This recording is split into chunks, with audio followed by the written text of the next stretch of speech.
really hone in on neighborhoods where you're confident there's going to be, investor activity. The ability to filter by certain things you want to look for in certain areas, I think, is a huge help. There's a lot of people that can contract deals 2 hours away from a metro market, but contracting a deal where the investor wants to invest is typically the hard part.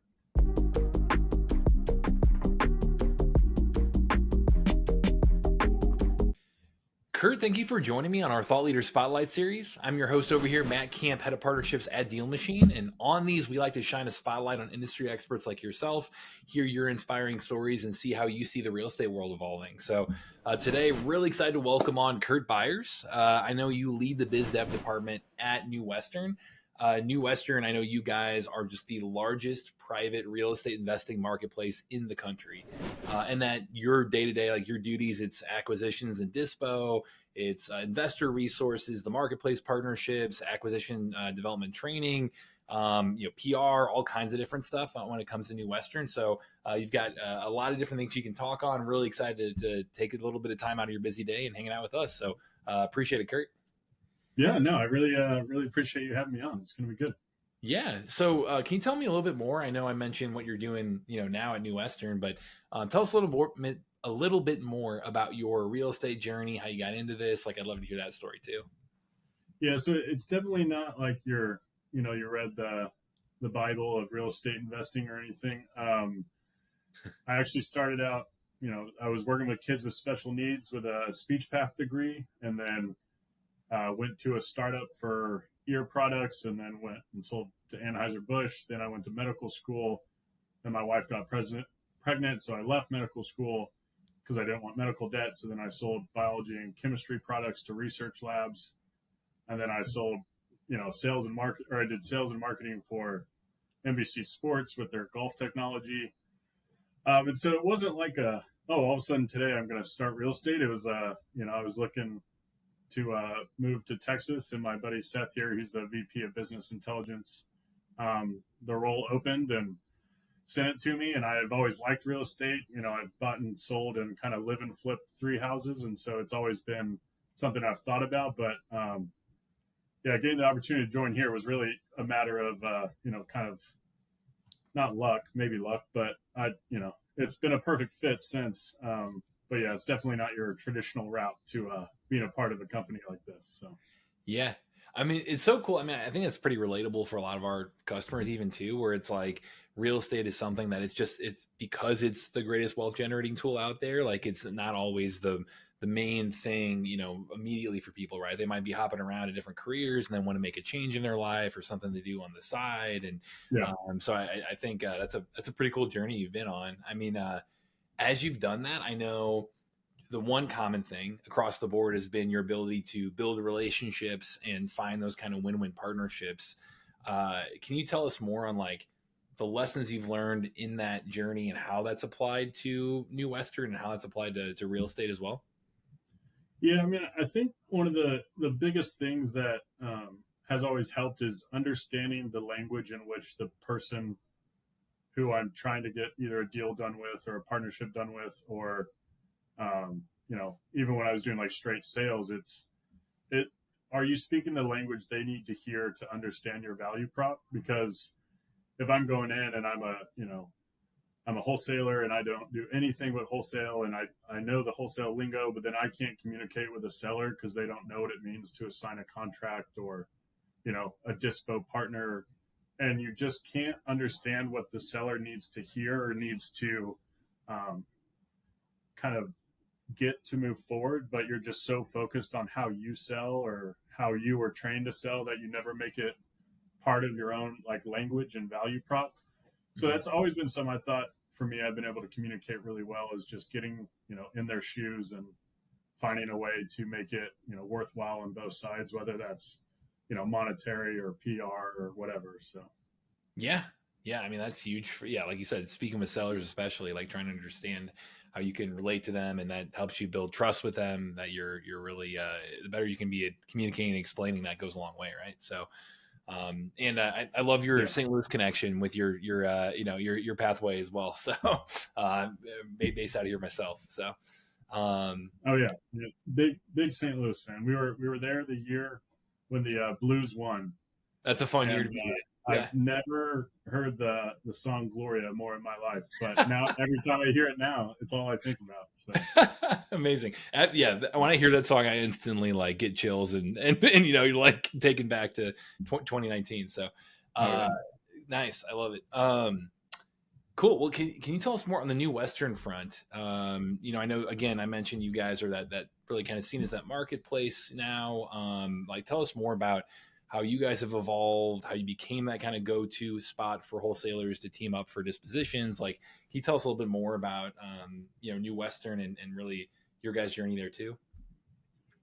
yeah, so New Western, is a real estate investment marketplace, kind of like we said, but we've done so much work into growing and expanding into different markets, and we have, such a set and scalable process for dispositions and acquisitions, and we've really kind of found that area that the segment we really excel in is that disposition side, and it can be such a struggle for a lot of people. I mean, it's a lot harder to build out than one would think, and so as we've kind of grown to each office, to each market, when we've expanded, that's kind of been the remaining factor that continues to help us kind of grow that success, is because not everyone can build the largest marketplace in the country, and not everyone needs to. Like, it's really a matter of understanding how to partner with people in your market.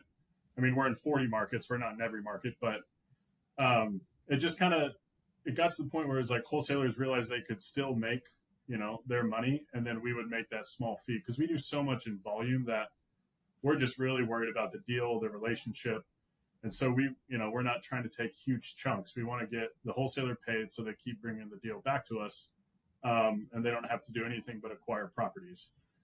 And the same goes to, one of the other factors that has helped us in those markets and expansions is, real estate agents, the traditional kind of retail real estate agents, are really at the forefront of sellers, market prices. They know a lot of houses, they know a lot of inventory coming. And so, we're not the best fit for everyone. We're not going to be, paying for top dollar for a 2024 build. We're not going to buy the most recently renovated thing unless they need to sell in like 7 days. But retail agents spend a lot of money on marketing, and then they don't always have the chance to monetize the leads that they're passing on, because it's going to take a ton of work. The seller, needs to put $50,000, $60,000, $70,000 into the house, and they don't want to list it because it'll sit on the market for 200 days. So we've kind of just become the solution for them to get rid of the ugly houses, essentially. So, two of those, factors and how we've kind of been able to grow the dispo side, the marketplace, has really been, being involved in the community, the boots on the ground, and just kind of building out, being that trusted team that, can get deals closed and has the buyers to do it. So, yeah. No, that's something we're excited about as well on our end. I mean, we've got a lot of customers who are wholesalers, a lot of, customers who are, that retail agent, and kind of everything in between. So on the wholesale side, can you talk a little bit more on how to best work with you? Like, what does that look like? What is even breaking down, like, what does a good deal look like? To be able to bring to you, like, that, all that stuff would be super helpful. Yeah. I mean, there's several ways you can work with us, kind of depending on scale. So, if you're in one market and you're doing a few deals, like, we have a lot of acquisition agents that can like gladly take that deal, work with you, help you expand. And then if you're growing, or you're, virtual in multiple markets, or you're in one market and want to get to 10, we have an entire program centered around that. Jimmy Quick runs that. He's our national wholesale account manager. And he takes, wholesale outfits and helps them grow. He has one, that he started in one market, and now they're in every single market we're in, because they just worry about marketing, and then we'll, close the deal for them. So it's really just about, the scale of it. So, you can always go to our website, but you can also reach out to a local New Western agent, or reach out to Jimmy Quick, who can help you scale your efforts. But as far as a good deal, I mean, that's pretty market dependent. In Birmingham, it could be, a $20,000 deal. In LA, it could be a $3 million deal. So right. It is super market dependent, but it's really just about, is there enough opportunity for our investors to come in and, either flip the house or burr it or, make it into a buy and hold. It's the exit strategies are kind of endless as far as what our investors do, but there really just kind of has to be enough on the bone for the investor to be able to make that kind of the purchase and then the fix and flip or whatever. So whatever that means for your market, it could be 60%, could be 70, 80. It really just depends on how tight the margins get based on where you're at and the current prices going on the market. But, that's one thing we do is if you're getting close on a deal, you have a relationship with one of our agents, you can talk to us and be like, I have this deal, we're about to contract it. Where do you need it to get it sold? And then we can work kind of backwards to get the numbers dialed in and make sure everyone's getting paid. So we provide a lot of that insight. And so I think that's, a big way wholesalers like working with us is because we have the data that most people don't have. We know down to this quadrant of this zip code, what's going to sell and what won't. So, that's a big benefit. Yeah. No, I love the approach to kind of reverse engineering the deal that way too. And do you have any other tips on when you see the really successful wholesalers working with you guys, like what separates them, what makes them so successful in doing so? Yeah, I think a lot of it is about systems and follow-up, for the ones that founded because their sister's brother's uncle, his mom's cat died. Like they got lucky and then they're like, oh, I need to do this again. I need to do it again. And they're not really organized. And not that you have to have every, organization tool out there, but the ones that really seem to thrive are the ones that have systems in place to consistently be in the living rooms of sellers that are, a part of a distressed property, or they're, going direct to seller. They have some other avenue. Obviously, like DealMachine's a huge help for so many wholesalers. So the ones that, use things like DealMachine that have systems in place to follow up, that actually want to do the work, consistently to grow it. And then the ones that, are the most successful are the ones who are able to scale it past just, a house or two a month, whether that's multiple markets or multiple agents working with different, avenues. That seems to be the biggest kind of recurring theme, is that system in place to make sure the deals constantly flow, whether that's, direct mail or PPC or what have you. So that tends to be it. Yeah. I'm glad we could, help out on the as a tool on that front as well. Can people to be consistent in front of direct to sellers like that. Do you have anything on the deal analysis side in terms of advice there? Just because I know it seems to be a phase where people might get stuck, or especially kind of the newer wholesaler maybe be a little less confident. Like, is there anything you see people doing there to really be confident about what they're offering? Yeah, I think it'd probably be trying to find your kind of your max allowable offer, by knowing the numbers ahead of time and going in confidently to say, like, this is why I'm offering here. There are comps to back this up. And just, I think a lot of new wholesalers think if they can just get the deal done at, the signing table, then they'll find a buyer. But the issue with that is, if you're trying to find a buyer on a deal that doesn't make sense, it's going to be pretty hard, because you went in not knowing exactly what you could offer to still sell the deal. Mm-hmm. And you just wanted to get the deal done because the seller was eager. I think you really have to have your allowable offer based on the percentages of your market, knowing what work needs to be done. You don't have to be perfect on your, repair estimate, but you need to know the average system costs and the cost per square foot. And you need to make that case to the seller and to the buyer. And obviously, like, if you're working with someone like us, we'll be able to tell you where we need to be before you contract it. But if you don't have someone like that, you need to go in knowing where you need to be, and not just letting the seller dictate. Everyone wants top dollar. Most people don't, like, their homes aren't top dollar worthy at the, like, when they're distressed. Everyone's like, oh, well, my neighbor's house sold for $400,000. It's like, well, that was fully updated, and your house, right, is rough. Apples to apples here. Yeah. Do you have any tips? You talk about, like, knowing your market and discovering that. Is it Can they work with you for that? Do you have any other tips on how to figure that out locally? Just curious there. Yeah, I mean, we we dictate a lot of ours just by where the buyer activity is. And if you don't have that, I would just try and find the best ways to um, filter down your search so you're not casting a net so wide that you're driving 45 minutes for one house and an hour and a half to the other house, and neither one are good deals. Like, really hone in on neighborhoods where you're confident there's going to be investor activity.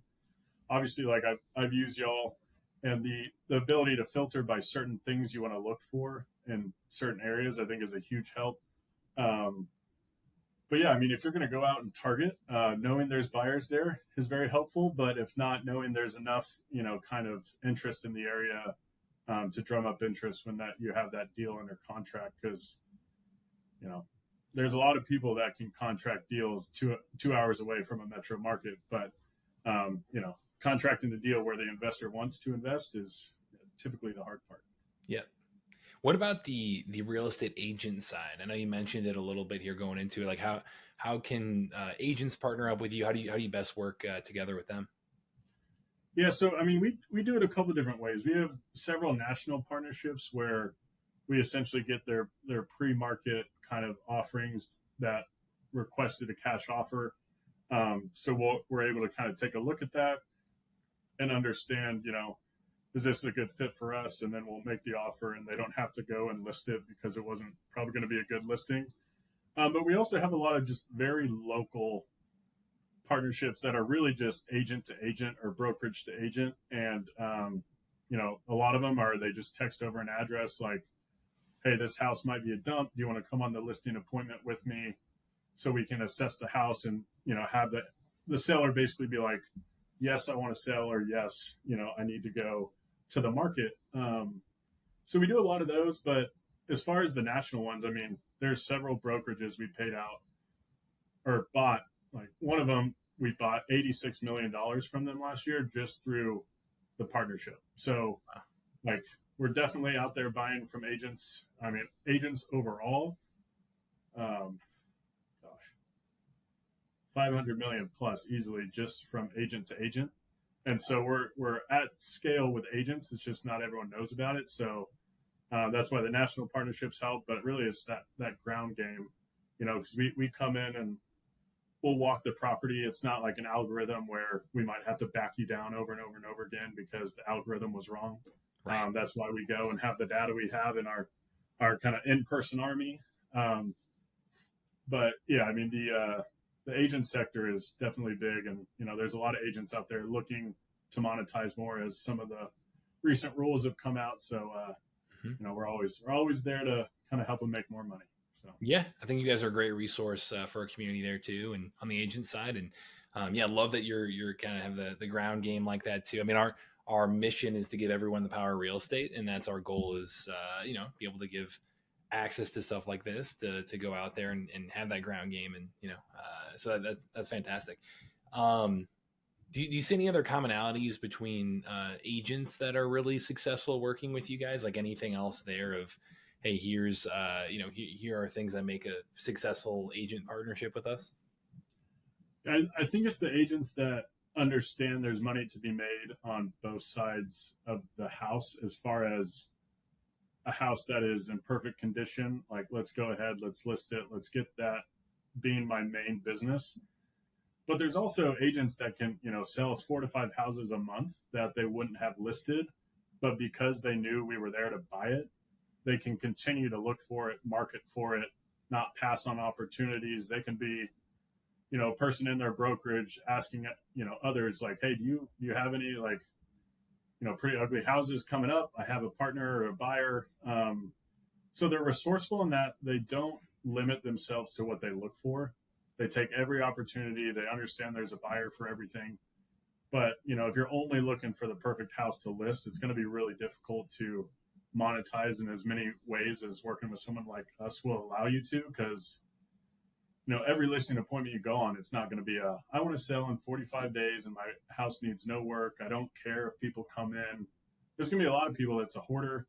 They want to be out in 7 days and they're going to leave the trash, and we'll buy that house. So Don't shy away from those appointments, I guess would be the tip on that. But yeah, the people that understand there's money to be made in multiple avenues that, can still list a perfect house, but find the right buyer on the back end for those ugly ones. Yeah, love that. Thanks for helping helping agents be resourceful there too. So Yeah. yeah. Awesome, Kurt. This has been fantastic, man. Really, really appreciate you coming on. I have to ask one final question though, just because I had some inside information going into this interview. I have heard that you might be a championship strongman. I'm not sure if that's the right way to phrase this, but I'd love if you could tell people what that's about, and also, are there any kind of life lessons or anything from that experience that helps you kind of excel in your day job as well? Like, I'd love to know the ties there. Yeah, so it's not technically strongman. It's like a Scottish offshoot. It's called the Scottish Highland Games. You essentially, there's 9 events. You throw basically 9 different objects in a field. You wear a kilt. Mine's purple because I went to TCU. But yeah, it's an interesting event. You can't take it too seriously. You train really hard for it. You try and break your PRs, but at the end of the day, you are wearing a kilt in a random field, and no one knows what you're doing unless you compete in it. So you might be throwing a telephone pole, but it's just an interesting one. And how that would probably relate is if you enjoy something and you're good at it, just do it. People aren't always going to understand why you're trying to do something or the hobby or how you're trying to make yourself better, but it gave me a reason to be in the gym. Yeah. It's why I go and lift my kids or lift heavy stuff. It's one of the two, but yep, it's fun. It's silly, but like when you're out there, you meet people, you compete, and no one always has to understand what you're doing if it makes you happy. So that would be my advice there, I guess. I love that attitude, and yeah, everyone can be passionate about different things. Like it's fun to be great at something like that too. So yeah, you can get passionate about really being great at whatever your strength is. You can get passionate about that. So yeah, that's fantastic, man. Well, I appreciate you sharing that too. How can people connect with you guys? Like, would love to know how our audience can get involved with you guys, whether they're a wholesaler, an agent, investor, like yeah, anybody that can connect with you guys as a resource. Would love to be able to send them your way. Yeah. So any wholesaler, agent, or investor can go to our website, newwestern.com. There's an invest with us page, and then there's also a sell to us page. You can also reach out to me or Jimmy Quick. We're both on LinkedIn. So always happy to help you guys expand your operations. Happy to help you get deals done when there's people out there who said they'd never work with New Western because they want to do it themselves, and then you realize we'll sell 10, 20, 30 deals a month, and then you don't have to do it yourself. So we have an option for everyone. So yeah, newwestern.com or LinkedIn, or go to our agent page and you can connect with them directly. So always happy to help on that front. Fantastic. And I know you guys are in, is it 40 markets you said there at the beginning, right? 40 markets, yeah. Okay, there we go. Yeah, so they'll have all that laid out there too. But Kurt, again, really appreciate your time. I know you're a busy guy, so thanks for coming on. Yeah, happy to help. Happy to be on. I appreciate it. Absolutely. And to everyone watching, this is Matt Kamp over here with DealMachine, and happy deal finding.